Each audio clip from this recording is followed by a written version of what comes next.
Chapter 76. Marcus's view about one's neighbour.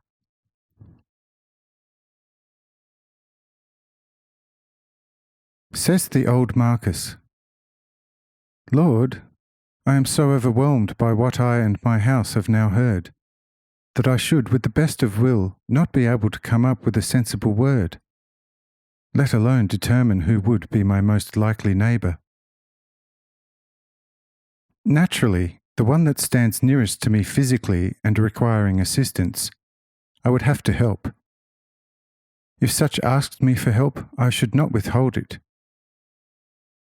My wife and children also are my neighbours, and I need to care for their physical and spiritual well-being and subsistence. When I was still a warrior, my comrades also were my neighbours, and it was my duty to stand by them when in trouble. Besides that, every person, regardless of their religion, when in need, is my neighbour, and I should not pass him by if he is in need of my help or asks for it. Indeed, I think that one should not withhold help, even from an animal, when lacking. In short, and as perceived by my limited domestic intellect, man should emulate God's household, letting his sun shine over all creatures, as does God over all creature. Of course, man, as a limited being, can emulate God his Creator, only in a limited way. But since he already carries a resemblance to God within himself, and is even created in his image, he should fully develop that too, since he was given the ability. This is my view, and you, O Lord, shall give us all a correct explanation. For I prefer to hear you 1,000 times more than my own speaking. Let it therefore please you to continue speaking, O Lord, provided it is your intention to say more this night. Say I shall speak indeed, although midnight has come upon us. But now let us pause and listen whether there shall be a call for help from the sea. Soon after this my remark, one could hear a noise from the sea consisting of a lot of voices. Marcus and his sons asked me whether to rush out to help someone in trouble, who had to bear up to the midnight wind in some inferior vessel or some whirlpool frequently occurring in the great bay.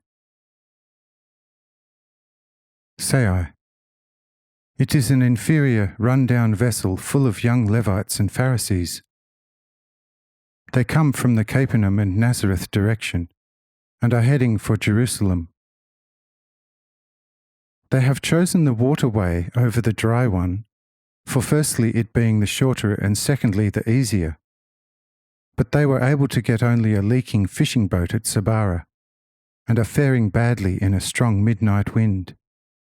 And if help is not rushed to them, they might go under indeed. Says Marcus, "Verily, Lord, for these I would not be sorry if they became a meal for dear fish. Here I would even take my time in helping. But if it is your will, I shall nevertheless bring them help." Say I, did you not rightly say yourself that man, created in God's image, should try to emulate God in everything, according to the abilities he is imbued with, and should let his sun, which is his Son, he carries in his heart, shine over all creatures, and regard his neighbour, friend or foe, as worthy of his help if same finds himself in need of help? Behold, your words are right and true, whence you should act in accord with them. Otherwise the truth is not within you by a long while yet.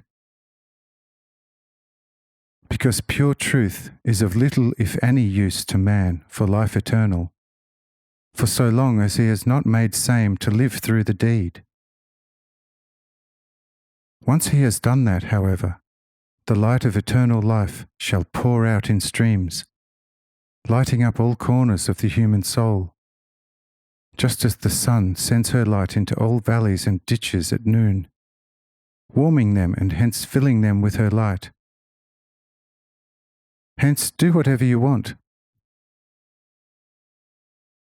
Says Mark, in that case, let us hasten, even should the brittle ship be carrying bears, tigers, lions, and hyenas.